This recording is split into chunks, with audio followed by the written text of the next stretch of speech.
Hey, welcome to the podcast. Swan out, but Sarah Arbo in today. Hello, Arbo. Hello. Lot on today's podcast, Jonathan. Absolutely. I just love talking to Sarah about Sarah. Yeah. It was She did fantastic. too, by the way. I know. She really took to it, didn't she, Sam? What about you? I learned from the best. Well, what about, hey, did you enjoy being here for Jokes Aren't Funny? I thought the jokes were funny, Sam. Takes a lot of restraint. Why didn't you laugh, Sam? What's wrong with you? I don't know, just because I'm dead inside. Housewives, we love Real Housewives of Melbourne. You're a fan of that, aren't you, Arbo? I am not a fan of that, but I am a fan of the Nova rendition of the Housewives tagline, which I witnessed for the first time. Absolutely. The whole team does one, including Sarah Arbo, may have 3 up her sleeve. I was here for my first ever Who's Plotlines anyway, and also the wonderful and talented Robyn Butler joined us. So there's plenty there. Mm-hmm. Sarah Arbo for 2 hours. Thank you. Thank you for having me. Enjoy. Chrissie, Sam and Browny. The podcast. Good morning, Melbourne. Swanee not in today. She's booked an appointment at Ricky Nixon's health clinic. She's getting a rejuvenation infusion, Dino. That's pretty big, man. Thanks, But Rob. in the studio early with a new theme song. Sam. Hey. Yes. Good morning, Melbourne. By the way, good morning, John. Great to Jeez, see you, Dean. I didn't think I'd see you here. Last night I was out in Garfield, You were. just at a little venue, and you wouldn't. I just stopped in for a pot on the way home. I was doing some work for Dairy Australia out in the Gippsland. Long drive, and you wouldn't believe it, on the billboard, Sam Pang. Yeah, I was- Oh, God almighty. I'm in with energy today, despite having a late night. But just good morning, Melbourne. It's wonderful to be here. I was at the Garfield Hotel last night. Where is with that? Dave O'Neill. Goodness. I don't know where it is. I saw a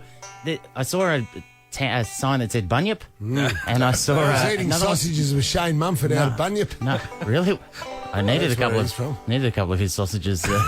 Just to get home. His energy It's like snags. a truck driver going home. I'm going to get on the no-dos here to get home. Hey, it was great. Dave O'Neill was there. Nick Kappa. It was a wonderful night. Old And, school stand up in the middle of nowhere. Oh, she's Browny. The rough crew out there. They were great. They were of friends. great. Yeah, I think there was about 100 there.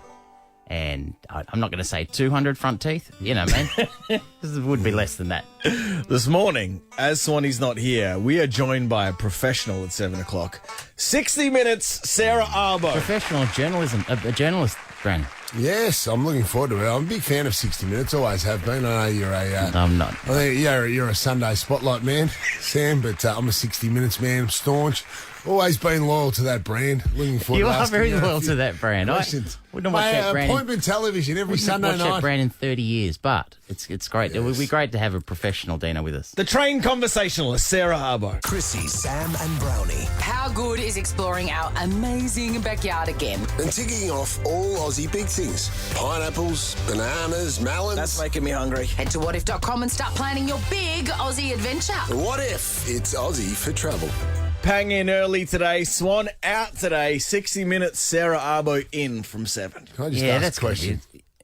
You might get used. You might have to get used to that. By the way, with like you said, a trained journalist, a trained conversationalist. There'll be a lot of questions. I'm assuming. Yeah, it'll be I'm good. thinking I'm of starting when she gets in at 7, just starting with the whole off the record, Oh, yeah. and then we can speak freely for 2 hours, and then go. Is that how it works? Yes. I like that. Yeah. Yeah, I like that. How'd you go boxing yesterday, boys? I missed you. We are going to talk sport right now, so let's just chuck that in. Yes. Did you know that Pang and I are trained boxers now? Trained killers. Would have Yeah. thought. Just be careful. Lethal weapons. You got the tag. Yeah, I got Just be two careful out in the the left streets. and the right. I've named them Tango and Cash, ready to go. Don't know what's I'm yours. salt and pepper. Oh, yeah, And you like got to that. watch out for pepper. Spicy hit. Get you right in the throat. A big hello to everyone there at the Richmond Boxing Club. They're there now training, Brand. And they'll love. Do you know what they want to hear?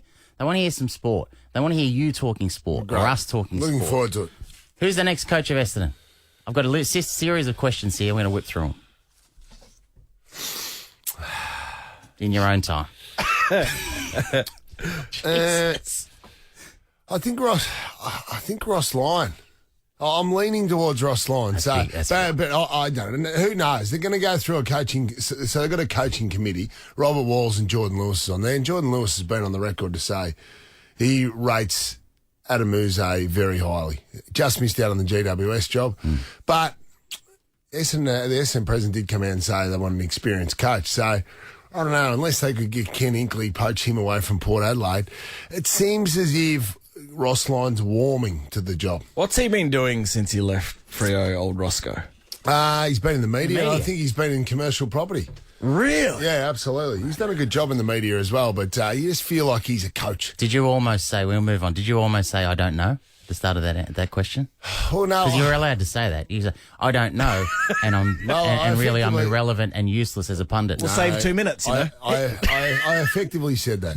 And you know that I roll out information there, Sam, from time to time when I absolutely know, but it needs to be under a little cover just to cover up my sources. Okay. But honestly, who knows about this one? No one does. So the answer was don't know. Could have saved 2 minutes. It was a great segment. Hey, I wanted to take you overseas. There's a Yankees outfielder called Geraldo Chapman, I think his name is, who's he's missing. He's currently on the injured. He's a baseballer, currently on the injured list because of an infection that he got due to getting a tattoo. Now, as you imagine, his manager and teammates not overly thrilled with that. No. Sorry, I'm going to miss this chunk of the season because I've got an injury sustained while getting a tattoo. Well, it's a Your critical thoughts, time John? of the year as well, because leading into the playoff series. But he's on the injured list. He's not playing at the No, moment. not good. Well, I recall that, I'm not sure this is standard part of the contract, but we weren't allowed to get tattoos, especially during footy season. You weren't allowed to get him. No, I don't think so. Like, the boys of the Lions got tattoos, but whenever they did, they'd certainly cover them up because they didn't want guys going into the ice baths or the hot pools with fresh tattoos because of the chance of infection. Of course, when you get a premiership tattoo, John, it's a bit different, well, isn't it? that's post-season. You've got about 8 weeks. How many Also- you got? You covered it. You're like a, Well, no, you're like I've only like a got prisoner. We Like should a- mention the one on your bare ass cheek that bears the name of a man that never played a game That's of right. footy. I was pissed on a footy trip with Also- that one. So, and I'd retired. That was my retirement present to myself. Also- to get a, sorry, Sam, that people haven't heard, a signature of a man that never played a game. Yeah. Also, a W on each of your butt cheeks has been it's an interesting decision you went with there. That was an ode to BT. Wow. Wow. Hey, I never asked you this about. I didn't. You know, Eddie Betts' book came out. He said a lot about the camps and all that. Yes. But what else was in the book was the power stance. Yes. The power stance came up again when Adelaide would stand opposite during the national anthem opposite their opponent and Corny. just. Highly embarrassing. Corny. Well, it's interesting because Luke Hodge on a rival radio station, SEN, he had this to say about if he was playing against Eddie and he saw Eddie Betts doing the power stance, how it didn't fit. If I'm standing in front of a big final or grand final and Eddie Betts is standing there with the power stance, a firm look on his face, real angry, sweat off his brow, I'm sitting there going, Eddie's scared. Eddie's nervous. This is not Eddie Betts. It's not him. If he went on to say if he was laughing and having a good time, then he'd be worried. That's Eddie. Eddie's loosest and ready to Gotcha. go.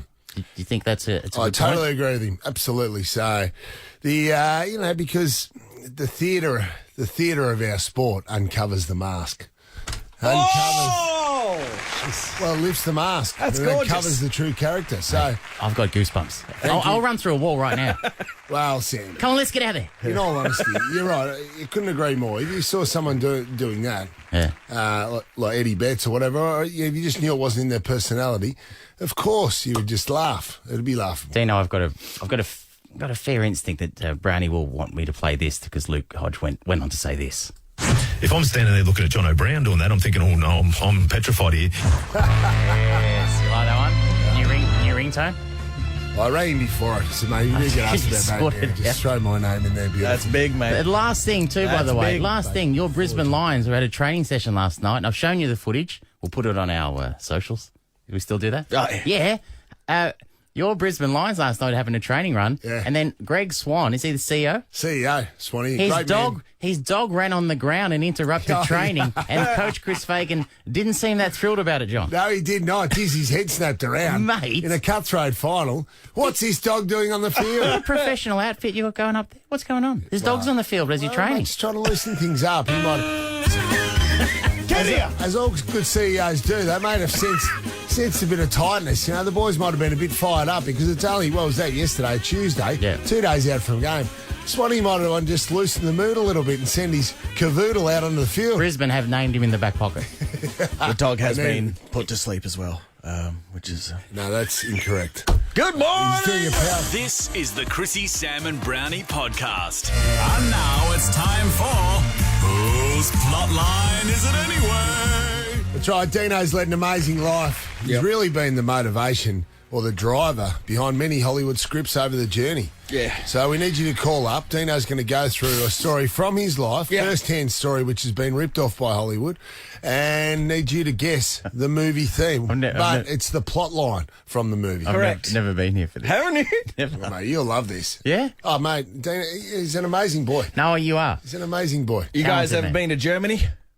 No. Pang? No. Oh, yes, for Eurovision, but that doesn't matter. That's stopping the story. I apologise. Did you have a good time? You got to be Had a honest. great. You got to be honest. Had a great time. Well, I didn't. When I was in Germany, I woke up in a seedy old surgery-looking room with this creepy doctor walking around claiming he was an expert in removing Siamese twins from each other. Really? Yeah. Jeez, that would Imagine my luck. unbelievable. What? It sucked. What Yeah. am I doing here? Yeah. Strapped to a table. When was this? This was 2004. And then he's all like, I'm so used to separating people. Do you know what I want to try? I want to try joining people together. Oh, Jesus Christ. What's The he opposite. talking about? Anyway, I look around and there's heaps of beds. There's multiple people strapped, handcuffed to beds like I am. Again, I've been to one of those parties. Hayden in Clyde North. Any idea so far? Is it the human centipede? Yes, it is, brother. Straight out of the box, Hayden. Hey, you answered way too quickly, mate. How many times have you seen that movie? I haven't seen it, to be honest. Yeah, of course you haven't, mate. It's a fun romp. It's a great romp, and you should watch it. Probably read the book. And for guessing it so quickly, by the way, you're going to get some Daniel's Donuts. Wow. You're going to get some gold class movie action, some Flash movie tickets. And how old are you? Sweet. Do you have any kids, brother? No, I don't. Smart. They're so together. So together, to be honest. Six bottles of wine from Zonzo Estate. Enjoy authentic Italian cuisine paired with the perfect job at Zonzo Estate in the heart of the Yarra Valley. Human Centipede's one of those ones that you and your mates watch thinking it'll be fun, and It's like this show then. it's not fun. Ever wondered what happens in the studio? Check out Chrissie, Sam and Brownie on Instagram. Good morning, Melbourne. Chrissie, Sam and Brownie on Nova 100. Swan out today. Sarah Arbo from 60 Minutes is joining us from 7. John. Looking forward to that. Yesterday, news broke that a rowdy traveller was booted off a Jetstar flight leaving Phuket, or Phuket, if you're that way inclined, Sam. I think it's Phuket. Phuket. We'll go with Phuket. Ash, ever heard Phuket? Yeah, look, I've got to say, I've never heard it said that way. It's a new one. I got confused after you went with that place in New Zealand. Yeah, no, we don't have to go there. Oh, we can if you need. Nah, all good. No, Whakapapa. Sorry, keep going. I think it's Fukapuku. No. Anyway, she was flying from Phuket to Sydney and got a little bit loose. Got really loose, actually, and started to turn on a few passengers, including saying to one passenger, "What's happening, Habibi?" Which didn't go down that well. And then she turned to another passenger and said menacingly, "What did you call me?" before firing off with a few FUs and a few other different things. So obviously she's either had some medication and she's lost her mind, or she's had too many drinks before she's got on the flight. Or both, John. Or both. A few Phukets. Is that what she does? Is that what she did? But pronounced differently. On the Absolutely. rocks. So eventually, after this commotion, she was asked to leave the passenger jet, leave the building, go back into the terminal, and this is what she received as she was walking off. Oh my god, they're about to start a punch-on. It's actually a punch-on in the plane. What's happening, Habibi?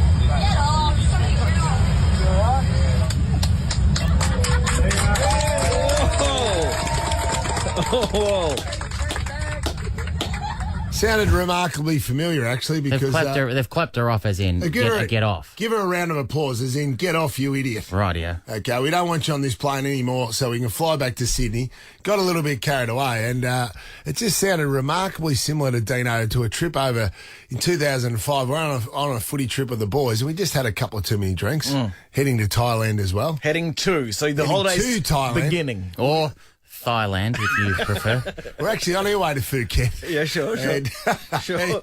and when we were escorted off the plane when we arrived at the terminal, and they said passengers remain seated, I thought, what's going on here? And about 15 coppers boarded the flight. I thought, look out. Someone's in a bit of strife. They've carried some drugs in their boogie board. Yeah. Except we got the tap on the shoulder and we were politely escorted off the plane by the military police. And on exiting the plane, Sam, we received a round of applause. I'd be disgraceful. I was going to say, I'd be mortified if that ever happened to me. I'd be mortified and would never bring it up again. Yeah. This is the difference between you and I. You are just venture that into the public domain and then probably go into the phones. Would have been mortified, but we'd had a couple too many to drink. Also, you were famous by that point. Are you insane? Front page of the paper the next day. That's good. In an idyllic setting. Remember there was pictures of palm trees with our 7 headshots. The Bangkok 7. One for the scrapbook. One for the scrapbook. Front page. The Bangkok 7 you were coined as. 13 24 10. Give us a call. When did you receive a round of applause? A big round of applause for being a bit of an idiot. Okay, I don't want a round of applause for you finished second in the cross country. Yeah. Give us a bell. 13 24 10. When did you receive a round of applause? Sam, I'm sure you would have over the journey. Oh, I don't think we've got time to go through them all, John. Call now. This is the Chrissie, Sam and Brownie podcast. When have you acted like a peanut?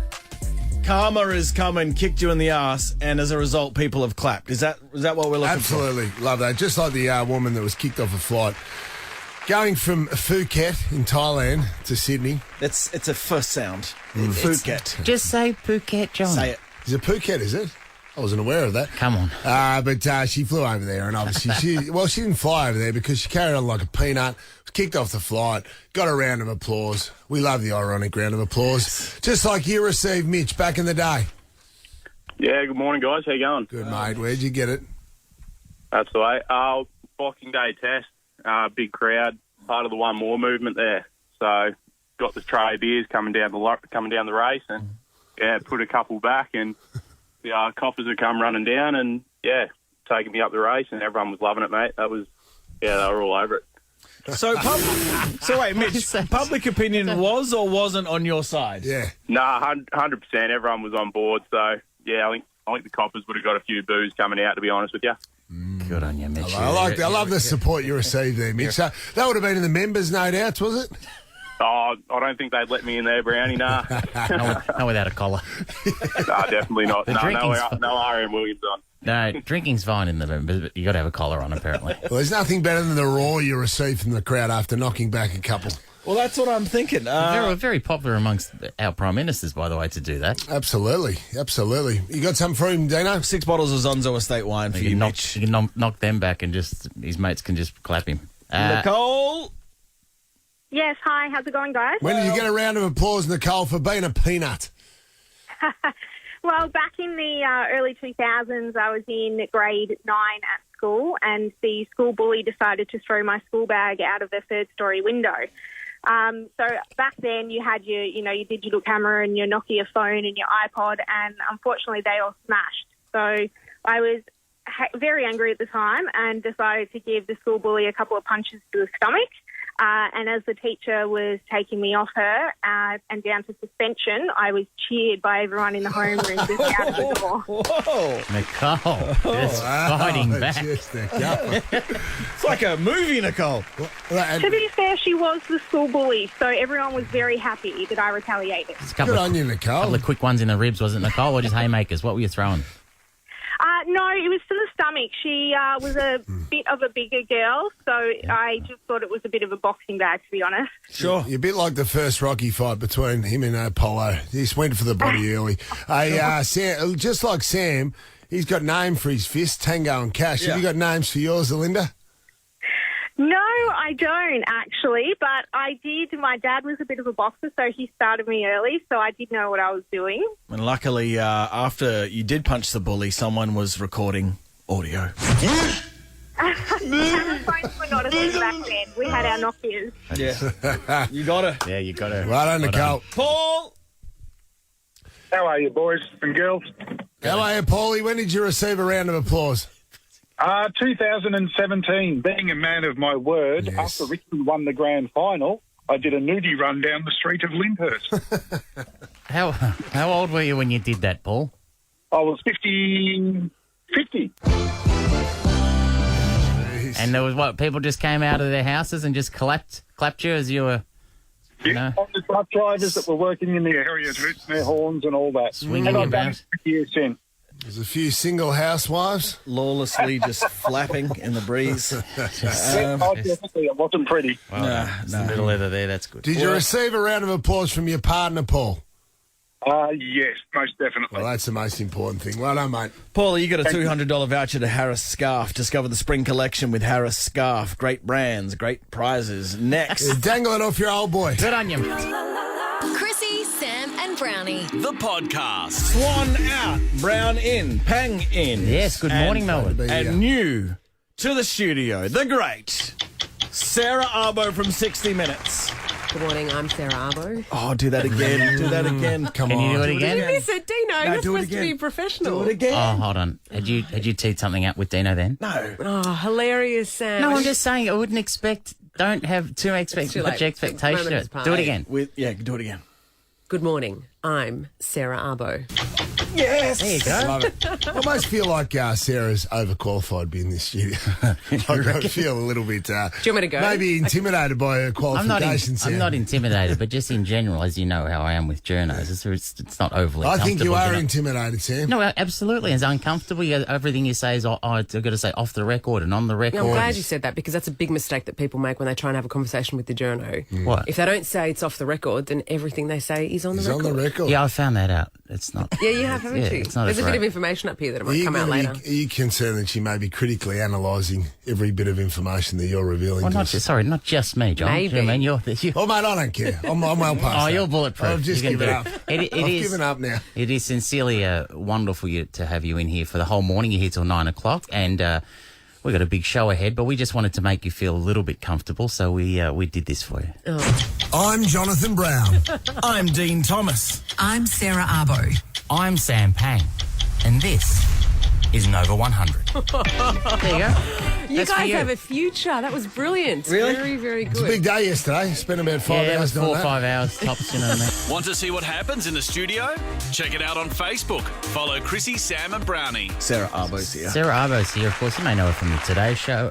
She's filled in on the Today Show, but more for 60 Minutes. But if you don't know her, though, this is an opportunity Yep. to get to know you, Dan. Getting to know you. There you go. Getting to know all about you. All right, you ready? Is it too late to leave? Can I go now? No? It's never too late. Do you need a safe word? I do. Okay. I'll think of it. Okay, let's go A with... safe signal.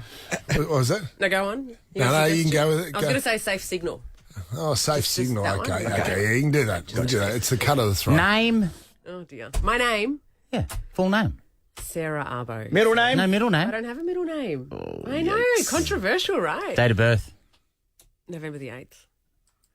19. Scorpio. I'm leaving the year out. What year? Every year. That's the. Hey, what do you actually classify yourself occupation-wise? What's your occupation? It's pretty basic, Sam. Journalist. Yeah, I'm just asking questions here. Investigative Do you journalist. do your research before you bring on guests? No, or not really. feeling at home? Nickname. Oh, there's a few of those. Sarah. Wow. I often get called. Well, Very original. okay, I've got Sound to, like Really an blue AFL skied that football. one, haven't they? They're really. It's coming, Sam. Be patient. Cockroach is another one. Whoa. Because This is astonishing. so I'm of Syrian heritage, and in the Arabic tongue, my nickname is Sarsura, which means cockroach. Translates to cockroach. That's so nice. So you can never kill me. So it's nothing about you yes. surviving a nuclear war or anything Yeah, like basically.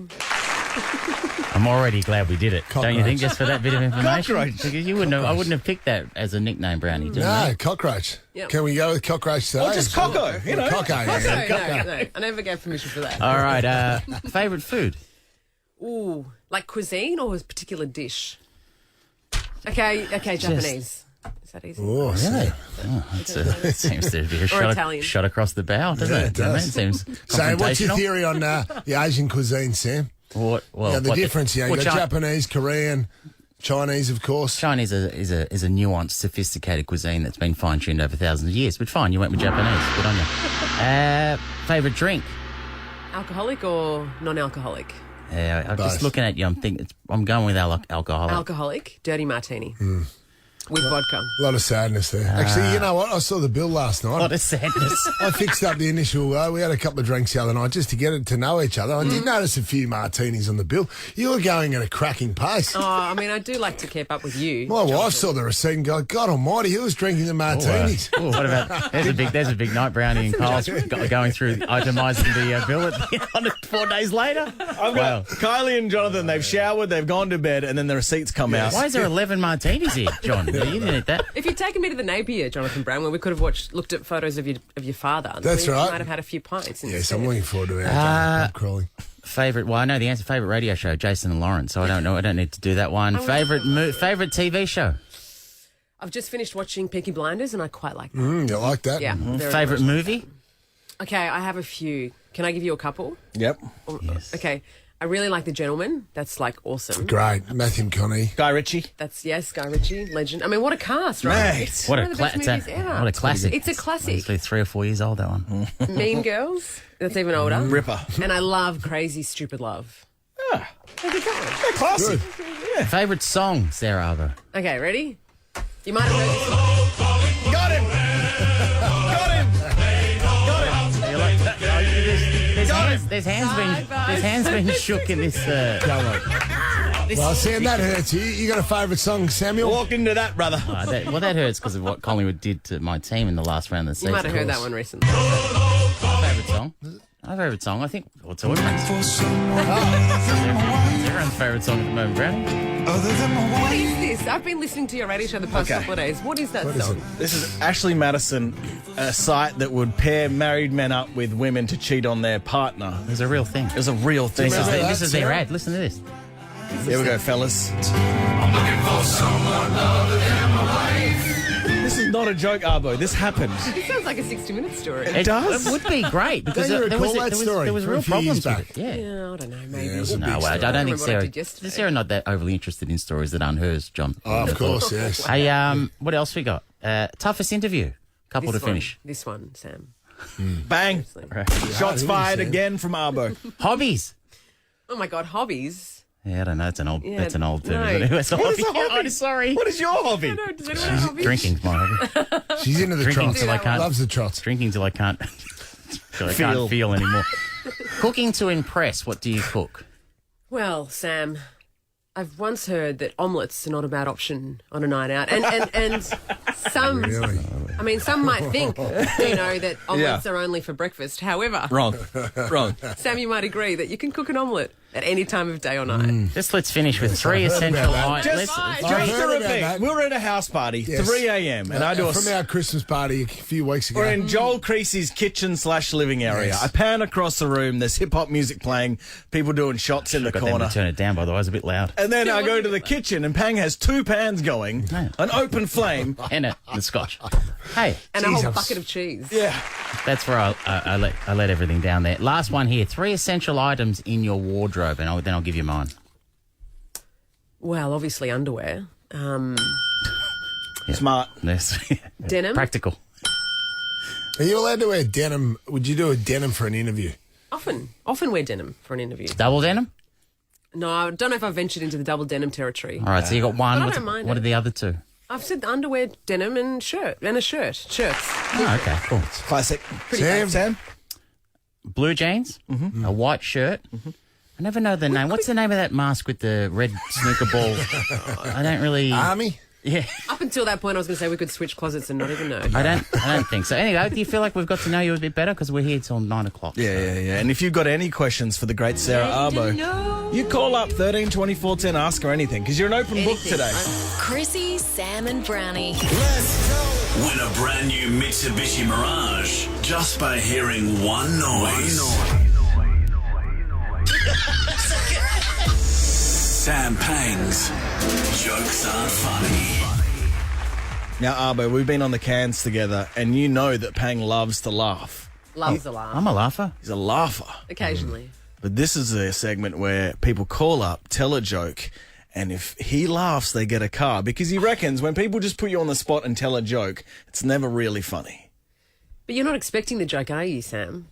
It all started when, and it's not uncommon, where people would come up and say, hey, by the way, I got a joke for you. So then you go, now and I'm just stuck there, standing there as they tell me a joke. You've been there when this happened, Brownie. Well, It's not that a lot of fun, mate. This is where the segment spawned from. I think we're playing on the golf course, and Sam would often get asked, or no, not asked, he'd be asked as an audience, and then people would tell him a joke. Well, it's not asked. It's like, hey, I've got a joke for you. Have you ever stolen someone else's joke? Never. Never. You come up with your own material all the time? I would never do that. That is like... That's on the I record. don't know what the rule number one is for journalism, but in comedy, you cannot steal other jokes. You have to originally source everything. Absolutely. So anyway, let's get into it. Hey, and now Sarah, she's got a beautiful voice. Christine, from time to time, recaps the joke. When the question is asked, not a long-form joke, but if it's a why the chicken crossed the road or knock-knock joke, you reframe the question for Sam. Are you happy to do that? Let's give it a crack. Let's meet Katrina in Mill Park. Katrina, off you go. Okay. What's the difference between have you been paying attention and a good show? That's very good. With the reset. Do you know how to do it? Do you know you're supposed to repeat it now? I'm sorry, I found that quite funny. So basically what you're asking is that you're basically telling Sam that every single show on television is better than the one No, Don't explain. Sin bin for 2 minutes. Katrina, can you say it and I'll give Arbo an example? Oh my God. Okay, what just happened? Yeah, so what's the difference between have you been paying attention and a good show? And the answer is... Hang on, Katrina. God almighty, let's reset this again. Can you just tell the joke without the answer, please? Okay, what is the difference between have you been paying attention and a good show? Sam, what's the difference between have you been paying attention and a good show? What is it, Katrina? 700 drinks, bro. What are you two? You'll know from funny, you bastard. To be honest, all the bullshit before it, we didn't give Katrina much of a chance. Didn't give her a chance. I didn't realise we had to literally repeat what they said. That's what we asked you to do. West. We said, can you do that? Dino, you got a What are you, putts or something, Arbo? Yeah, What's wrong with you? Putts alert. You got Daniel's Donuts, a dozen of them for that abomination. Let's go to Cassie. By the way, because you don't watch shows, a callback to a joke from last week. Oh, was it? Okay. I better start watching that show. That would be nice for you. Cassie in Armstrong Creek, what is your joke for Pang? Hi, team. I have to put on a man's voice for this one, so I'll try. I do that every morning. Yeah. No, you don't. Sam, I did it again. I got my willy stuck in my zipper. I'm never wearing these ankle boots again. You don't have to repeat that, Sarah. Boo! Gilbert Gottfried hated it from the grave. You've got to remember that. It's very good from you, John, because you've got to remember Sarah Arbo is a serious journalist who has a career after 9 o'clock to worry about. Hopefully. So we'll protect you there. But Did anyone get the joke? Yeah, the person's got a long... God, yeah. A long John. Cassie, all the best moving forward. Thank you. No car, but you're off to discover the world's most complete Triceratops fossil at Melbourne Museum. I did it on the weekend. It was off the hook. Tell you what she does have for the rest of the day. Yeah. Complete shame. Lock yourself in a dungeon. Do not let anyone see you today. Raph in Surrey Hills. Hi. Oh, hello. Usually with the youngsters, I have a little chat first, Sarah. Hello, Raph. How old are you? I'm 12. Cool. Have you ever heard of Samra? Yeah. Oh, where have you heard from him? Of him? Have you been paying attention? Yeah, television and radio, Sarah. Anyway, Raph, who's your footy team, Raph? Carlton. Hey, Raph, do you reckon we'll make the finals next year, Raph? Probably not. How much money you got in your piggy bank? $50. Can I have it? Sure. Oh, right, Raph's a beautiful boy. Raph, Give him some wine. Raph, before you tell the joke, do you want to hear Sarah Arbo's favourite song, brother? Yeah. Poor kid. Hey, Raph. Good song. Yeah, last question, Raph. Were you a bit upset when Collingwood beat us and we didn't make the finals? Yeah. Yeah, well, toughen up, mate. All right? That's what life's about. Just one long disappointment and then you die. What's your joke, Raph? Oh, my God. That poor What happens when a frog's car breaks down? What happens when a frog's car breaks down? That's a good question. He gets it towed away. Oh, that's very clever. Towed away. Yeah, T-O-A-D. I get it, mate. Rocky's upset now, Raph. You've upset Rocky. You and Arvo are laughing way too much at these jokes, Brownie. Do you get it? Yeah, I get it, mate.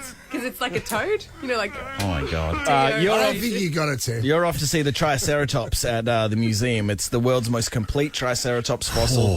It's really awesome, Raph. That's good. Enjoy, Raph. Another one, Jack. We're doing another last one. Okay. Let's go to Burwood. Big Daniel, 39 years of age, is called. Daniel. Morning, guys. How you going? Great. Good, mate. Fire away, Daniel. No worries. So, what's an orphan's favourite type of flower? What is an orphan's favourite type of flower? Self-raising.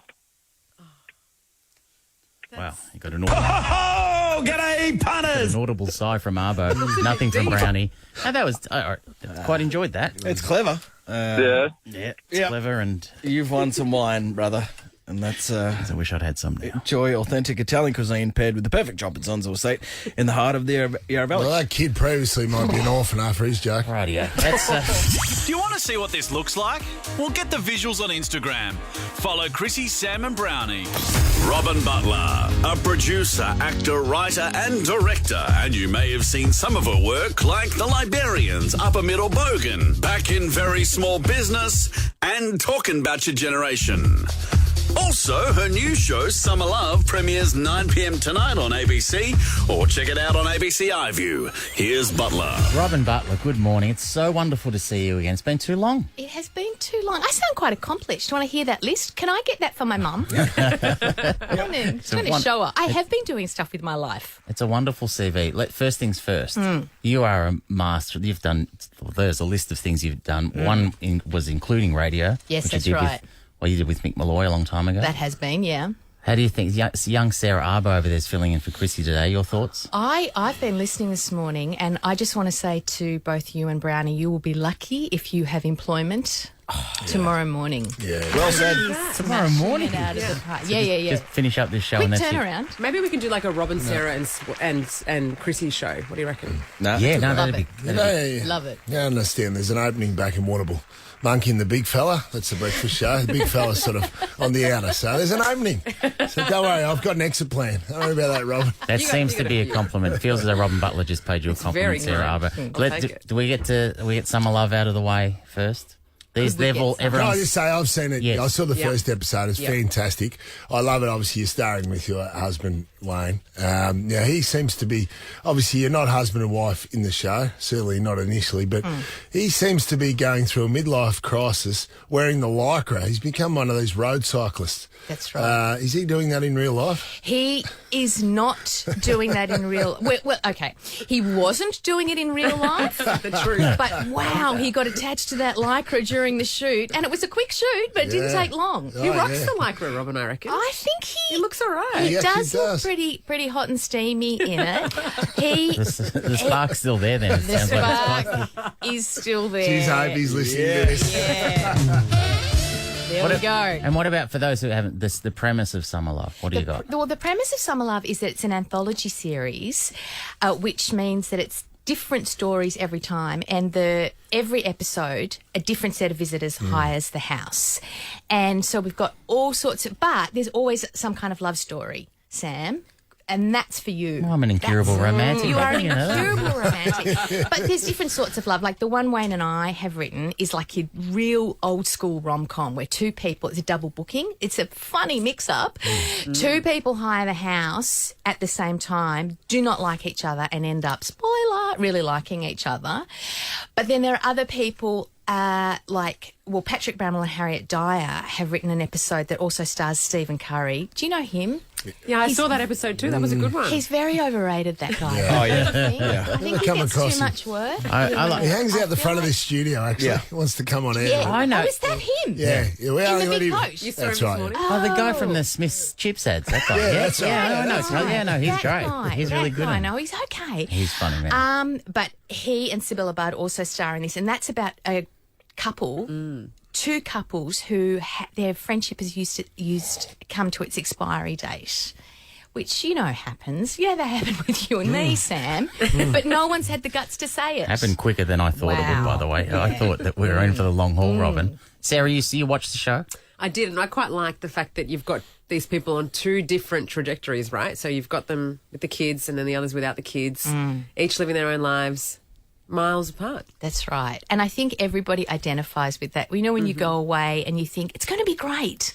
It never then is. it's just not, and especially when someone brings a 2-year-old and you don't have kids. She was and a bit it's of a like, brat too, by the way. Oh, yeah. It's fun filming with kids. I bet it is. I just love filming with toddlers. I really do. There's also an episode with a Joey. Oh, But honestly, the Joey was Sounds easier okay. than the toddler. Really? Yeah. Is that the culling episode, or is that's a different? That's not. No, you don't do that the one? culling episode comes. Oh, So, sorry, that spoiler ruined alert. everything. Did, yeah. I'm sorry. Because you've worked with kids before. What's the key? What's your trick? Make them older than 2. You're right. Okay. Get them to grow up. No, we've done shows like Little Lunch and the Investigators, which is at 10-year-olds and 11-year-olds, and that's a gorgeous little sweet spot because they listen to you, they want your approval, so they're in that nice zone, but they're just young enough, they haven't gone into adolescent. I care about what everybody else thinks. It's mainly just what I think. And I like that sort of dictatorship feeling when I'm making a show. It feels good. It's a bit like this show, Sam, when he just rolls in at 7 o'clock and starts giving orders. Wow. Yeah. I like the use of rolls in, like tanks. Yes. Yeah. I just in case he's listening to Robyn, your husband, is he a hypochondriac in real life? Because in one of the episodes, he's all of a sudden torn his hamstring off the bone bike riding. There's a lot of spoilers here, by the way. And What you if those haven't seen I it? just want to know because I used to be I was a professional gladiator. That was my job, and I used to get injuries, and there was a lot of compassion from my wife. Yeah. But now, in middle age, if you do complain, and we feel like you complain a little bit more as we get older, now she just throws the bag of peas at me. Much like you do towards your husband. Yeah. Okay, in fairness, I'm not married to him in the show. I don't like him. He's an interloper. So I just want to distance myself from your intimate relationship with your wife.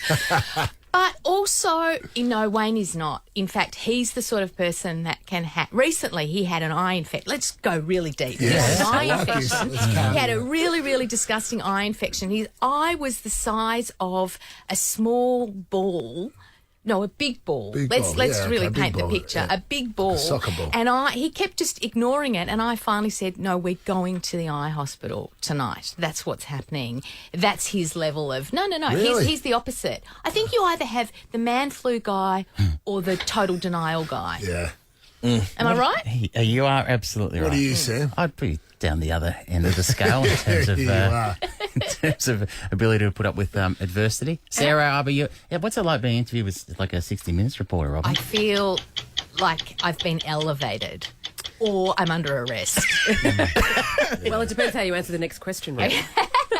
Your voice is so elegant, and when I was, mellifluous when I was coming in. Oh, that's a nice word. Yes. Sam, have you heard of that word before? It feels a bit affected for mine. It doesn't feel natural. But No, anyway, it's a bit carry nasally on. today. I just thought I should compete with your nasally Have you tones. got another? Bang. Jeez, have you got another? Have you got another question? I or are do. you out? I was just going to ask you a rather serious question. I'm sorry to, take it to that level. right, Was it easy when you wrote this part for this man that you hate in the show? When you were writing it for your husband, how does that happen?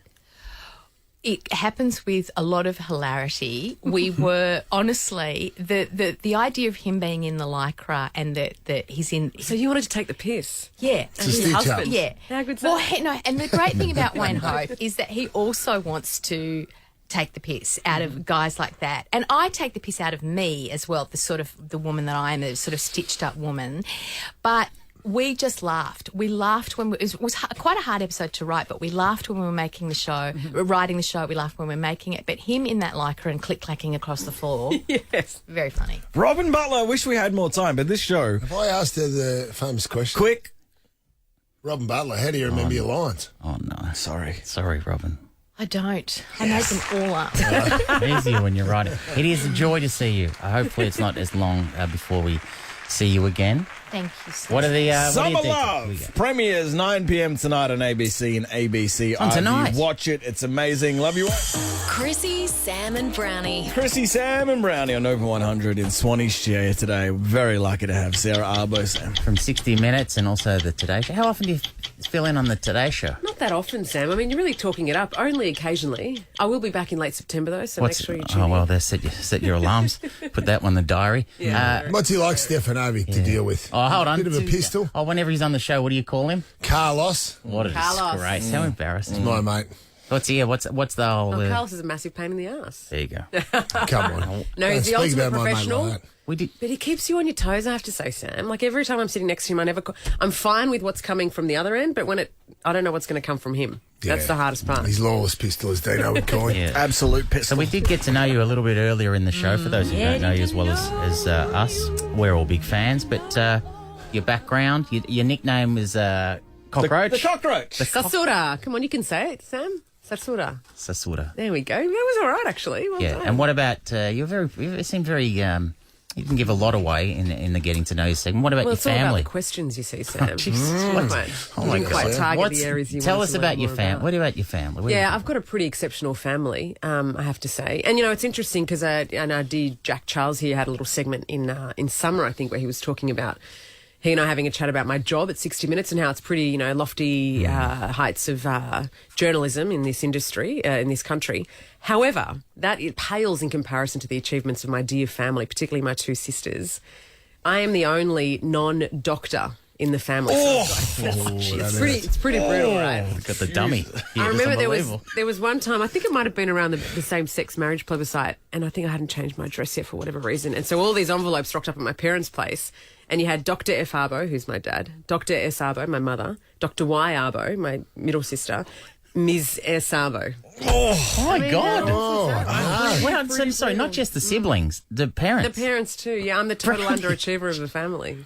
You'd know what that'd be like, wouldn't you? I mean, Brownie, you wouldn't know because obviously triple premiership player, captain, very all accomplished. Australian a Thank couple you. of times. Thank you, Sarah. So you would know what it's Done your like to be research. there. But Sam, you and I, we're on the same page here. I don't think we are. No. I mean, no. Well, you're a doctor of fun the other night with all those martinis you and I had. Doctor of fun. There you go. Doctor of fun. Dino, of course, is the most accomplished in his family. Wherever they are. They're a couple in jail. But I was a dope. You don't want to know, Arbo. Can you get a doctor? You could go back to study and get a doctor. I could. I mean, that's not a bad journalism. idea. Maybe I could do a PhD in the perfect consumption of martinis. How wonderful to know! How wonderful to know. We've got the to have you in here for the dud. You got the dud up. How does it feel? The Fredo Corleone of your family. Come on. Wow. Enough. How does it feel around the dinner table, though? Do you feel inferior? I totally feel inferior. And the worst part about it is they often ask me what channel I'm on half the time. Oh, come on. It's like, come on, That guys. sounds supportive. That sounds like a supportive. Are you ever in a scenario where everyone's wearing their stethoscope and you're just there like, what the hell? Oh, look, only one of them's one of those doctors. The others are just geeks. Yeah. Okay. That's good to know. All right. Well, stay with us anyway. Yeah. Really appreciate you getting in here for the whole 2 hours. I bet you're doing commercial radio is just going to help your reputation around the dinner I table. know. Doctor of Fun. Yeah. Doctor of Fun, though. Yeah, I'm going to claim that. Chrissie, Sam, and Brownie. The podcast. Shout out to Swanee. She'll be back tomorrow, but filling in for Chrissie Swan, our mate, 60 Minutes own, Sarah Arbo. You having fun? I'm having fun. How can I not have fun with you guys? Absolutely. And an update on Chrissie as well, too. Her last day today to get to 300 kilometres. She's got 2 Ks to go. Oh, wow. She'll get it. She'll knock that over. With a leg in the air, absolutely. It's a nice day out there. Easily. So, well done. And I think she's going to get over the $100,000 for funds raised, which is a bloody good effort. A wonderful achievement. She'll be back tomorrow. But yes, Sarah Arbo is in here. So, obviously, had to be careful what we say all morning, with a journo around. Everything's on the record, when I'm around, Sam. Yeah, we're learning that. But also, because we wanted to make you feel at home, we did start the show at 7 o'clock when you came in. We put this little thing together, didn't we, Dino? I'm Jonathan Brown. I'm Dean Thomas. I'm Sarah Arbo. I'm Sam Pang. And this is Nova 100. Yes. There you go. Oh, yeah. Well done. All right, look, if anyone ever calls in sick, you guys are coming in. Yes. Beautiful. This is the Chrissie, Sam and Brownie podcast. Chrissie, Sam and Brownie on Nova 100. Swanee out today, in for Swan, Sarah Arbo. And another new experience for you. How about some tropical stuff? That is tropical stuff / topical stuff. It's a sense of the day. It's the news, isn't it? Wait, this one, but anyway. Time now for a sense of the day. That That's Sam singing. That's right. If you ever wonder if I commit to Is this providing Sam's this- audition to 60 Minutes? Yes. Yep. That's as low as Sam can get with those nasally I'll do tones. a singing version, though. So, Wednesday, August the 31st. Now, listen, I have no interest in this story, but it seems as though the rest of Australia does, and Brownie and Sarah, especially you two. Dino, not so much?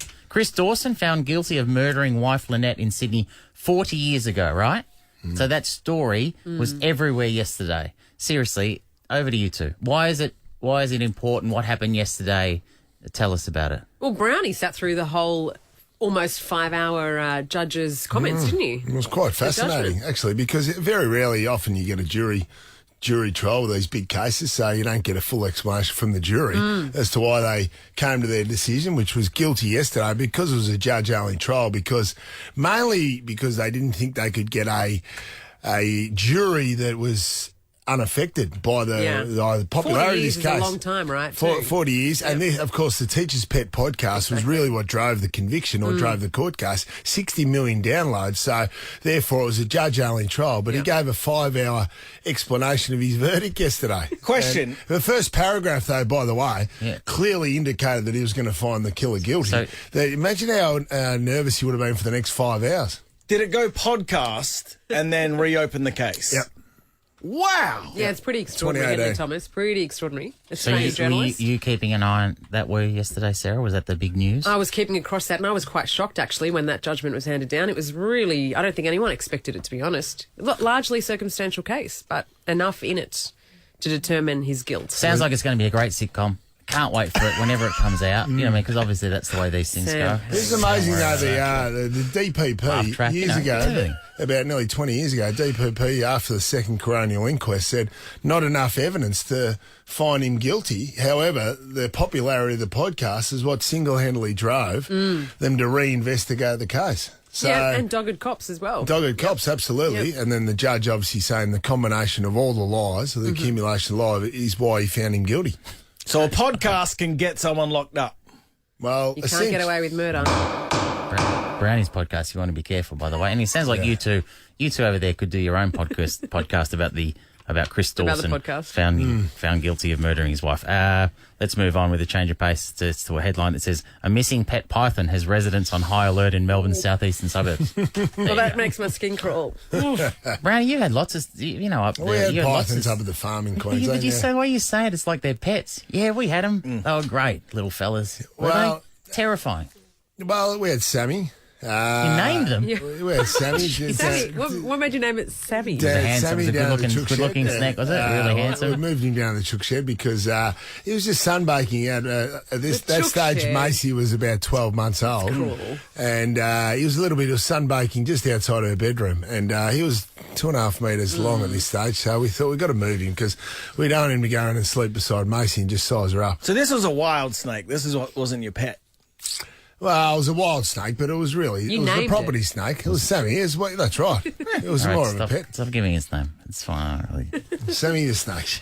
Hey, you're a bit of a Let's snake. go back to I'm going to change pace again and get some sad news on a world stage. Ex-Soviet leader Mikhail Gorbachev has died at the age of 91. Of course, he ended the Cold War without bloodshed, but probably made most famous in the opening credits of Naked Gun with Leslie Nielsen. Of course. But look that up on YouTube if you want. But 91, that's a pretty good innings. Very good innings, yeah. There's also... Have you ever interviewed any big world leaders? That's what 60 Minutes reporters do that? Yeah, a couple. Yeah. Who? Well, I mean, do you want me to start name dropping? Yes. Okay. Well, just... the Prime Minister of Malaysia, Mahathir Mohamad, the former Prime Minister of the UK, Tony Blair, obviously our own Prime Ministers, several. It was the most impressive. I quite like Tony Blair, actually. At his house? No, it wasn't at his house. What did you eat? Was there food? Funny story there, though. I was so intimidated by his presence, I introduced myself to him as Grant. Why Grant? We might investigate that more later. Right, so you lost your mind. You got a bit intimidated. I was a bit intimidated. Is that your alter That's ego? amazing. Is that your alter ego after all the martinis? Grant comes out. Hey, good news for us closer to home. We'll just park that. We'll get to that. Nathan Broad has been locked in for the 2023 season. That's our own, you said locked up. I thought you were going to say locked up. 2 days locked in. The day before the big final. Locked in. He's got a trigger. He had a trigger in his contract to extend his career. The Nova contract. Well, he'll be back. We love him. Yeah. But yeah, that's the good news, isn't it? He's a star. As a current day pundit, you're supposed to say something now. I think Grant. What should I say? Are you talking to me now, sir? Nathan Broad. What do you think, Grant? Nothing. No, he's very underrated, Brodie. He's a star. Oh, there you go. Hey, speaking of footy, Collingwood nut over here. Mm-hmm. That's me. Ginnivan. He's a ripper, I think. Total ripper. He gets booed too much, John. Yeah, you could do a sit down in 60 Minutes with Jack Ginnivan. Do you reckon you'd get much out of him? Absolutely, you would. Yeah. He's a bit of a character. He's a pistol. Yeah, he's good. I like him. Couple more to finish. Hugh Hefner. Apparently, this is a story concerning former Playboy bunnies. Former Playboy bunnies have claimed that they've gone to Bunnings. Hugh Hefner would burst into tears as a way of. Is he still alive? No, I don't think so. No. So he would burst. He had a into pretty tears. good life. I was going to say, you could interview him. I think we have. I think Liz Hayes has interviewed Hugh Hefner. Yeah. Really? Well, hopefully people. found out that he would burst into tears, would fake cry in an attempt to manipulate girls into sex. So he would cry before sex, Brownie, as opposed to you who cries afterwards. But that's just a little. I have a smoke. What a sick old man, eh? I have a smoke. Don't call him that. He's only 40. The last thing I wanted to finish is that this is big news. What do we got? Beverly Hills Cop is being remade. What? Dino. Really? Joseph Gordon-Levitt. Oh, I like him. Yes, the most anticipated duo in the new Beverly Hills Cop movie, which will star Eddie Murphy, by the way. Yes. Great. Eddie's in it. As Axel Foley? Sign me up. I think he's going to play. Yes, he's going to play Axel Foley. Okay, because there's already been 3 or 4. Yeah, nothing. It's 1 and 2 I'd defend. 3 was diabolical. That was at a Is that theme the one park. at Wally's World? Oh, no, that's National Lampoon's. Anyway. So Gordon Levitt's going to be his offsider. I'm pretty sure he's going to be his offsider. So that's pretty good. Him and Eddie Murphy to star in the new Beverly Hills Cop film. I might watch it this time. Hey, next, as sort of a hazing, is that the right word, for Sarah Arbo, we're going to go through brand new Real Housewife taglines. Ever wondered what happens in the studio? Check out Chrissie, Sam and Brownie on Instagram. Chrissie, Sam and Brownie on Nova 100. No Swan today, but joining us, very lucky to have had Sarah Arbo in. And Arbo, we do this thing with Real Housewives taglines. Now, you know the start of every Real Housewives show, they've got this wacky little jingle. And the ladies say sassy stuff to introduce themselves. You know that bit? I've come to learn it, yes. Just get close to the microphone a little bit. Sorry. Wow. Craft. I'm not used to talking in front of a microphone. For example, Janet... I have somebody who works with me who does that. Is this your favourite? Is Janet your favourite Jackie or Sarah's? Sarah's. This is amazing. Yeah, this is awesome. If you're offended by what I say, imagine what I'm thinking. Imagine. Gina. I stand by what I say, but not how you interpret it. It's just that sassy 5 seconds that tells a bit about the character, John. Absolutely, it does. You want to go first? I can have a go for you, Dana. Here we go. Ready? Sarah and I have dulcet tones. Then there's Sam's prepubescent drone. That's good, mate. That's really good. I wasn't expecting a shout out. You want to fight? Mate, I will knock you out. Who's next? Mount, You guys? Mount from the audio cave. You ready to roll? Yeah. Here we go. Most people think I sound like Dino, but that requires to be over 6 foot. Oh, Jesus, Australia. Some little clips going on here. No, are they clips or drive-bys, Brandon? No, little clips. Who's no next? Height affected your sound, but all good. Our digital producer. No, actually, you're right Andy about that. Zito. Zito, you ready to roll, brother? Yep. I only have this job because I once helped Brownie burn a CD. Yes. Getting rid of evidence there, John. A DVD. Team Deviant. Idiots. Brodie, step to the mic. Some people say I'm like a young Craig McLaughlin. It's a shame. It's a shame. That's a shame. Do you play the ukulele? It's a real shame. That's Tommy Casamento, the newest member of our team. All right, Tom, you ready Here to go? we go. I put the arse in assistant producer. That was delivered with beautiful That's sass. magnificent. Geez, those are all good, Brownie. They are very good. Jackie Charles. Yo. Sorry, I'll go again. Here we go. Yes, I live in a fantasy land, and you're not welcome. You're off-brand. Oh, my God. That's not bad. So true. There's a pressure on Arbo here. Hey. High quality. Are we doing one? I got one. You want to go? I got one. You got one? Yeah. When the cops knock on the door, I flush things down the toilet. That's nice. Gardner. That's nice. Has Ash got one? Here we go. I'll bring you the news, just don't expect it on time. Bang. That's not your fault either. Bang. Let's go, Samuel. You ready? People are always asking me what my safe word is. Hasn't changed in 20 years. It's more. I like that. Bit long. Bit long. What do you mean bit long? I got it in. I got it in. You got it in, man. 20 years, you might have to mix up your repertoire a bit there, Sam. Just, all right, hey, it's fine to throw them from the cheap seats, Arvo. You're on. Okay. Everyone knows journos love a scoop. Well, this journo scoop of choice is hazelnut gelato at Piccolina. Oh, my God. Actually, that was pretty long, though. That was god-awful. Longer than your stories on 60 Minutes, that one. I didn't know that had to be short. Is that Sorry, do you want to really like, practiced that much one like as your well. stories, do you want to have a break halfway through them and then Hilarious. what do you want to do? It's just about tantalising the audience, Sam. You might know something about that. You got another one? Yeah, I got another one. All right, here we go. Is it longer? It's actually longer. No, don't interrupt her. How about you start and then I'll start the jingle later? No, Yes. do it as Okay, fine. No, Here we because go. then there's lots of dead air, Sam. No one wants to hear that. Just do it. Same Do Okay. it. Go. You might think standing in front of Jonathan Brown in the forward line is courageous. Try standing in front of me and a bowl of hot chips. Seems you're very one note at the moment. You're very food related, aren't you? Okay, I got one more. Another one. All right, here we go. Lucky last. This is very on brand. Wait, from the top. My job is just like Sam's working week. 60 minutes. Chrissie, Sam and Brownie. Hope you're good. Chrissie, Sam and Brownie on Over 100 if you're going on holidays. Book it. What if? It's Aussie for travel. It's got everything. Sarah Arbo in Swanee's chair today. What a delight it's been, Brownie.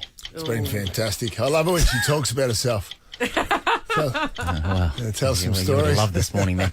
No, Sarah, we many people would have watching. I know Brownie's rusted on 60 Minutes. You're a 60 Minutes family. Absolutely, I know. As it should be, Sam. It's What's your excuse? It's an institution.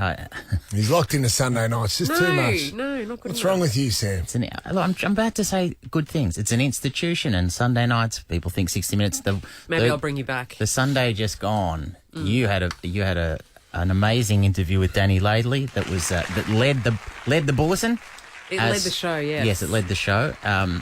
Tell us about that process. How long was it in the making, and how did you think it went? You know what? That was a really tricky story to tell, obviously, because Danny's story is very complex, but it's also very compelling. And it was probably 2 years in the making. I reckon I first caught up with Danny just after she finished rehab, so that would have been, goodness, 2020 when it all happened. Awful, the way it played out in the public, but she was not in a good way back then. So she just finished rehab, but she was still trying to come to terms with what had happened to her, how public it was, private situations, and those shifting circumstances. So we maintained a relationship for quite a while, just chatting until she felt comfortable enough to talk. And obviously she's in a very good place right now. She's at peace, she's happy, and she's better than I've ever seen her. Did she agree to the interview immediately, or did she say no a few times? No, she wanted to do it. Really? Yeah, because I think her narrative was taken completely out of her hands. So she wanted to reclaim her story. But Sam, as you know, you've got to build people's trust in you, right? So she needed to have faith in me and 60 Minutes, and that we were the right place for her to tell her story, and we would take care, because it's a very sensitive story. That cop Lots to consider. took the photo of Danny, that's obviously very childish. What happened to that cop? They got off, strangely. But interestingly, I was talking to another friend of mine recently who moves within those circles, and they were saying that hopefully there might be some kind of internal disciplinary action. I mean, there has been some, and there's been a confidential financial settlement reached. But it's awful and totally unacceptable. We expect more. So it seems to me from the outside, the inclusion of Danny from his old teammates, his premiership teammates, her teammates, but teammates back in the 90s when he did play in when she did play in the premiership, seems to be a big driver of the public perception of it all and the inclusion from the public. And how important is that? I mean, Brownie, you would Absolutely. know, former footballer. I think that the challenge, and I asked her this in the interview as well, is like this perception that within the footy world it's so macho, it's so masculine. And one of the things I did ask her, which wasn't part of the story, was, in this very masculine world of the AFL, what were your biggest concerns? She goes, Sarah, you say it's a masculine world, but they've come a long way, the AFL. Obviously they were on the front foot when it came to the marriage equality vote, and they've just been very progressive over the past few years. So I think she's very proud of where the AFL is, the way they've handled it. I mean, she's had sit-downs with Gil, with the executive, that she's coming on board to educate players and, the AFL in a more broad sense, at grassroots as well. And also with the police, on that note that you mentioned earlier. So I think she's very excited about the future and sort of educating the public. If you didn't see it on Sunday night, it is available on 9 now. 9 plus. Dino! What? 9 plus. 9 What's now. wrong with What you? is it? I confuse. It's 9 now. It's got all the good stuff. And you've interviewed, you interview world leaders as well. So I want to know what's hard. Like you spoke about Tony Blair, the former Prime Minister of Britain.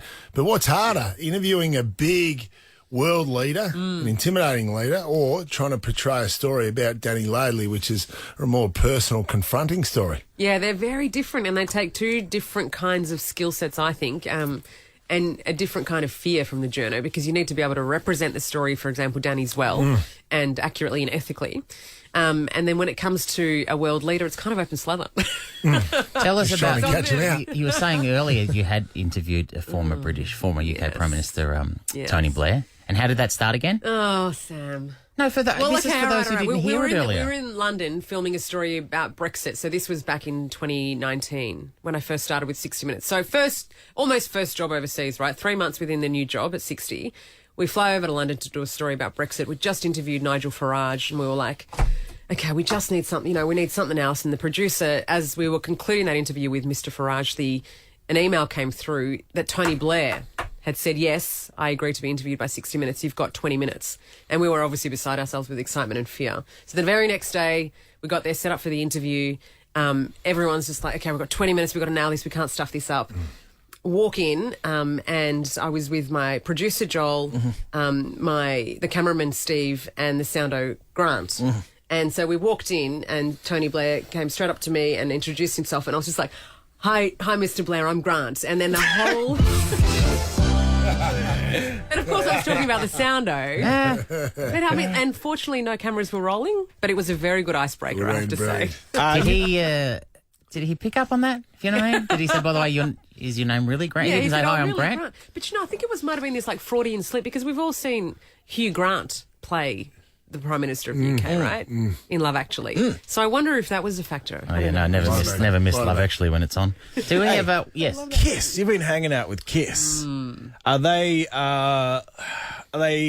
alive? Are they young? They're alive. We celebrated Gene Simmons' 74th birthday the other day in Sydney. Are they straight up just old men now, or are they still young at heart? They're young at heart. Right. It's quite interesting. Paul Stanley's face is not old. He's gorgeous. They're all gorgeous. Come on. Come on. Yeah. No, they're great fun. Just some questions. While we've got you here, questions that we've always wanted to ask a journo, an investigative journalism. In Anchorman, right? One of the greatest films, yeah. Yeah, Veronica Corningstone is she's disenchanted with covering lightweight stories.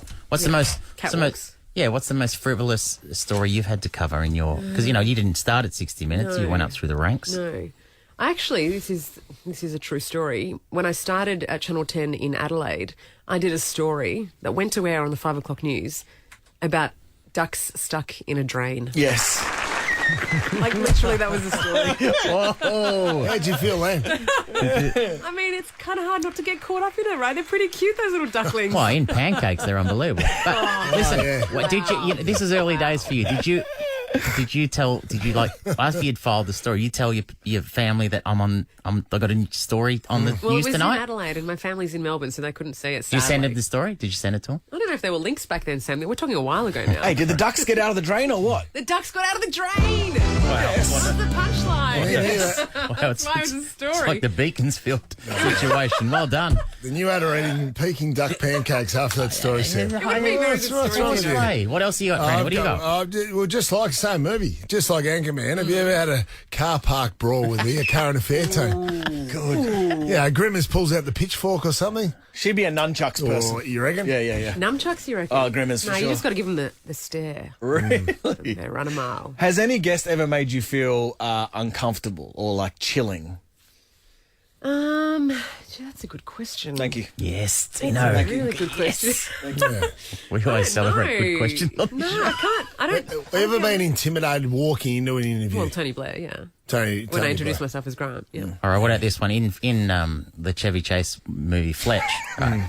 Fletch plays Fletch plays an investigative reporter, and he says he classes himself as a master of disguise to get the to get the story. Have you ever had to go undercover to get a story? No, that would be unethical. Would it? She went as Grant. I think it's the cameraman for the thing. One more, or we're going to get. Well, this one's from All the President's Men, which is a famous favourite movie in a book. But because you have a reputation as someone who, despite being an up and comer, you don't really protect your sources. You're happy to throw them under the bus. Such as? Would you ever give up a source? What's involved? Why? Sam, do you know anything about journalism? Come on. Just saying, I'm just asking. You never give up a source. Really? You will go to court to fight against. Is that the equivalent of the Hippocratic Oath for a doctor? Yeah. You can't. You should ask her Review family, by the way. sources. The family would know more than that. If someone has a scoop, Wow. how do they get information to you? Just like an anonymous letter on your car or something? Ever met anyone Preferably not. Preferably just send me an email. Or, Good point. Yep. Good that's point. probably the Don't best you way. meet in an abandoned car park? Yes, you meet in darkness. Woodward and Bernstein would meet Deep Throat in a car park. Have you ever met someone in a car park, or they're just flicking you an email? No, I've met people in real life. You cannot have anything documented, Sam, obviously. Huge. You need to meet in dodgy car parks occasionally. I know. Look, it's good, isn't it? It's interesting. Right, absolutely. Where's that been for the last hour and 50 minutes? Chrissie, Sam and Brownie. Chrissie, Sam and Brownie on Nova 100. Our mate, Sarah Arbo, has filled in for Swanee today. Swanee will be back tomorrow, but it'd be fair to say we've had Sarah came in as a guest a couple of months ago and we enjoyed it, so we thought, well, how wonderful to have you in for the whole 2 hours. Thank you very, very much. To have a 60 minutes, a professional. Absolutely. Professional conversationalist. A trained conversationalist, if you will. So, thank you very much, sincerely. Oh, thank you for having me. I mean, I'm glad. As soon as I said you're coming in at 7 and I knew that meant you had to come in at 6, I was on board. Yeah, right. What else you got? Move on. What are your thoughts about today? Are you surprised about us? Have a good time. Today's been wonderful, yeah. But I have to say, you're talking up having one 60 Minutes reporter on the show. We are? Yeah. Imagine if you had two 60 Minutes reporters. What are you talking about? What are you saying? Are you instructing Dino to do something? Dino, is there somebody on the line there? Well, Jackie, come and fix the phone, Jackie. Oh no, what's happened? No. Who is this? Shall I get them on the phone? No. The Jack will be able to fix this. But are you saying that you've kind of organised a little I might treat? have organised a little treat for our dear mate Dino. What? Oh, no! What? Oh, Jesus, I know exactly who's going to be on the phone. Oh, do you? Have you by any chance organised... No, don't guess. Wait. No, wait. We've got to make Just wait. sure. Jack, why won't it pick up, Jack? what's the latest, Jack? Give me 20 seconds. We can do this 20 seconds. So, Is this any great surprise, though, for this studio? I think something hasn't stuffed up. This is not how it rolls in 60 minutes. You know what? In our we have tried so hard to hide our craziness or hide our unprofessionalism. Restrain yourselves. Hide our unprofessionalism, and now it's finally come to the forth right at the end. But what are you saying, Dennis? So we've got the phone open now. Okay, so Sarah. Hello, Charlie. Can you hear me? Yeah, isn't that typical of radio? I went from the professionalism of 60 Minutes to do 3 years of morning radio. And I think on the first day I said, I have the Prime Minister on the line now. Hello, Prime Minister. Yeah, Charlie, I can't hear you. Hello, Prime Minister. Yeah, Charlie, I can't hear anything. Sarah, who are we actually talking to? We are talking to none other than Charles Woolley. Dino! The Woolly Mammoth! Jesus! Charles! Every night I've gone out with Sarah Arbo in our history of friendship, I get a certain amount of drunk and then ask her to FaceTime Charles Woolley.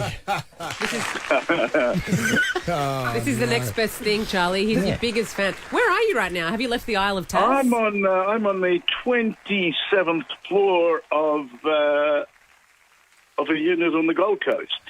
Okay. And I'm looking... It's not good weather. Don't jump. Don't jump, Charles.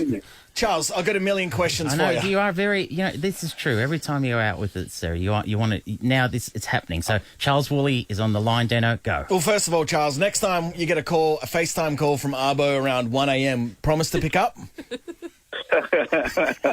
I am a great admirer of Arbo. I just very quickly say that I think she's the most promising reporter that has joined the show in decades. But I do say to her, unfortunately, mate, you're 10 years too late.